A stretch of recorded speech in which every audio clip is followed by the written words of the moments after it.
can tell from your applause he needs no further introduction. Mr. Bob Dylan. It was a hot day, 87 degrees at noon, and King is the 16th on a agenda of 80.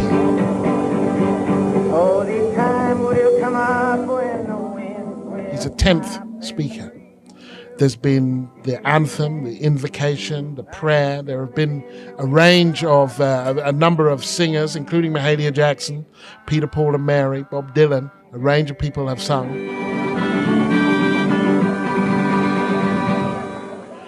And he takes to the podium about 2:30.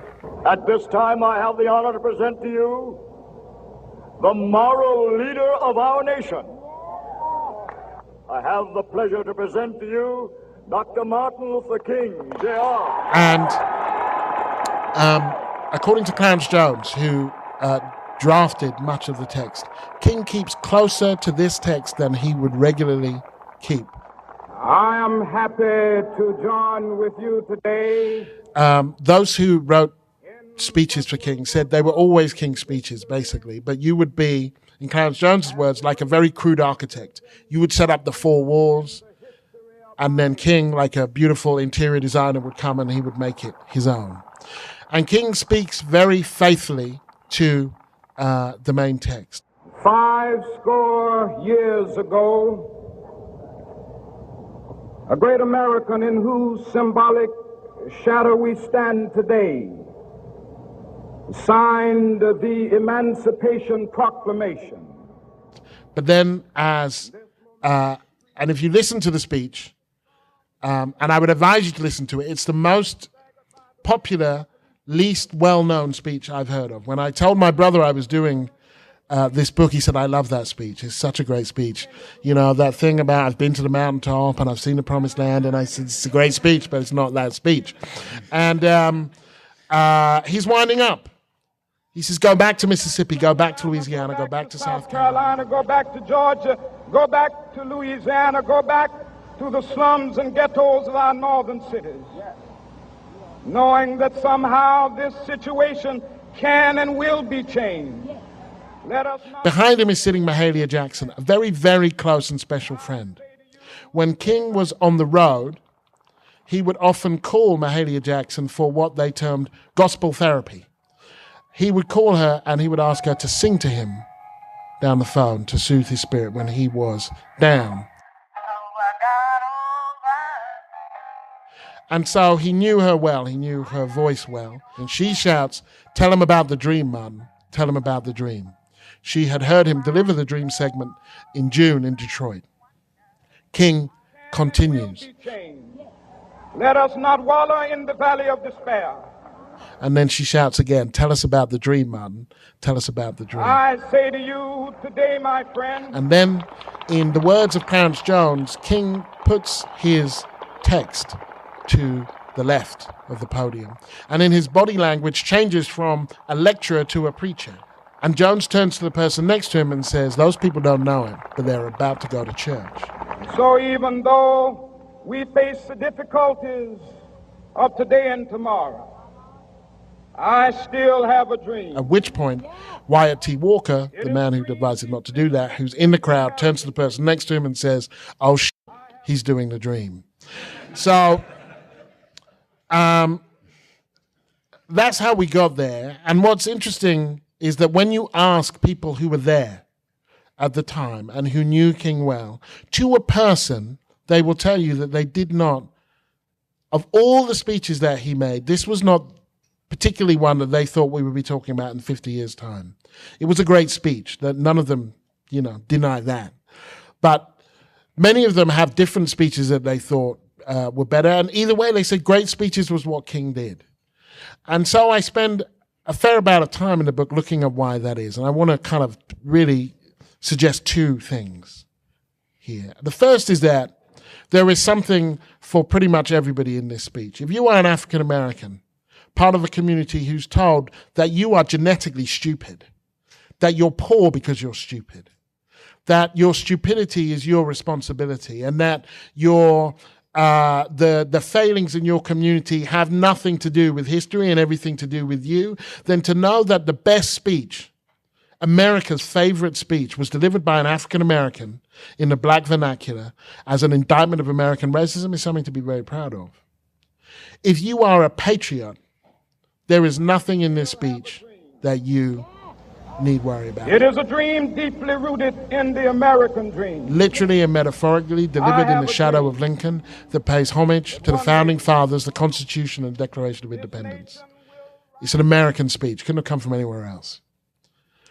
If you are progressive, this speech comes on this day.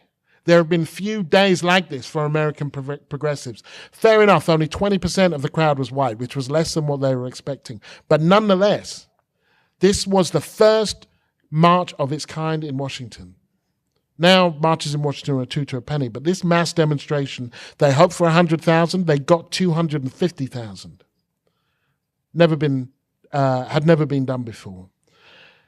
And it comes, and this is the way I describe it in the book, it is the most eloquent articulation of the last great moral act that America can claim for which there is any consensus, and that is the end of American apartheid. That whatever people say now or feel able to say, nobody who wants to be taken seriously is calling for those signs to go back up.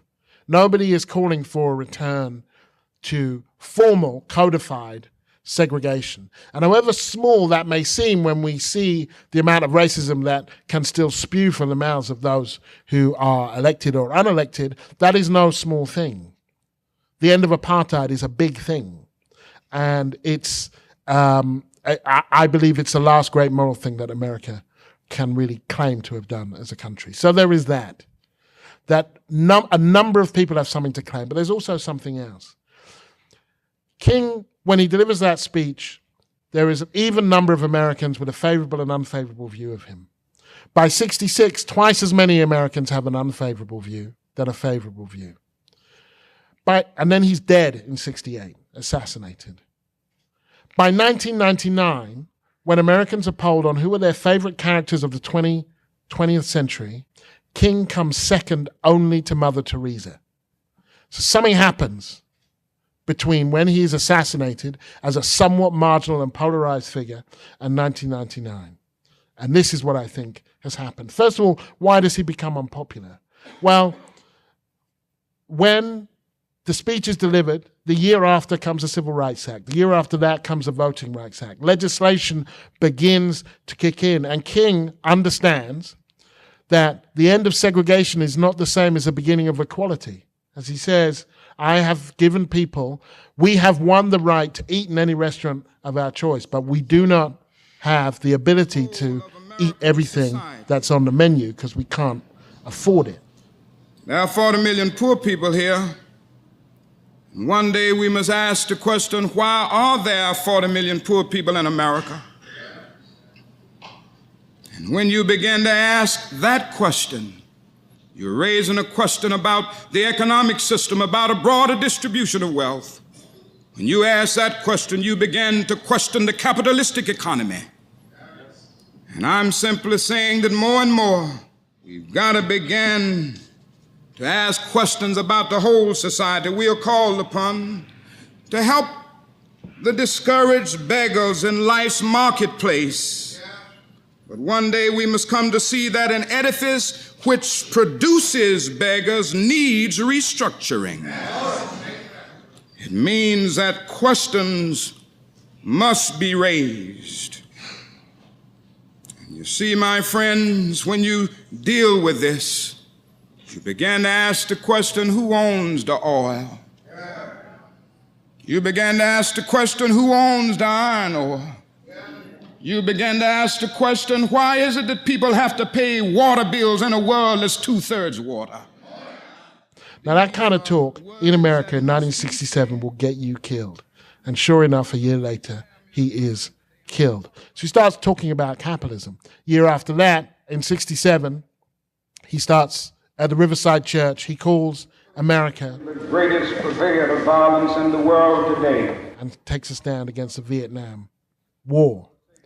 Now, how is America then going to remember King?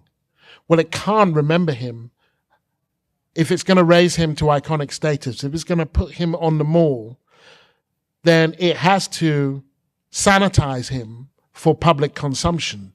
It has to make him the kind of person who could come second to Mother Teresa. And you can't do that with a man in America who questions capitalism. Because to remember King in that way would not raise him above the fray, it would enter him into it. You can't remember King as a man who criticized capitalism and still hold him up as an American icon. That doesn't work unless what it takes to be an American icon changes. You can't remember him, America can't remember him, the powers that be, as the man who called America the greatest purveyor of military violence in the world today, because arguably it still is. And it was notable on the 50th anniversary of the speech. It took place literally on a split screen. And on one screen, there was Obama, Clinton, Carter, carrying King's mantle, cloaking themselves in his legacy. And on the other screen, will we bomb Syria? When will we bomb Syria? Why wouldn't we bomb Syria? You can't remember King as that, have him on the mall, and still claim him to be an American icon when he's speaking about America being the greatest purveyor of military violence. But you can remember him as a man who got rid of American apartheid. Not American racism, because that would involve a whole different set of conversations about why black men in DC have a lower life expectancy rate than men on the Gaza Strip. You can't have that conversation, but you can have the conversation about why or how he got rid of American apartheid.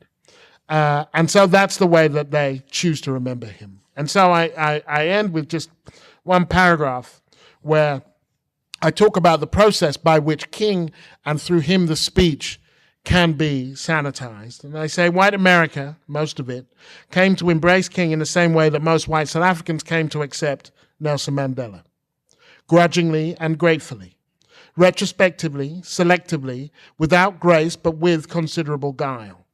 By the time they realized their dislike of him was spent and futile, he'd created a world in which admiring him was in their own self-interest, because, in short, they had no choice. When it comes to King and his speech, one of the central arguments in this book is it's not just about what you remember, it's also about what you forget.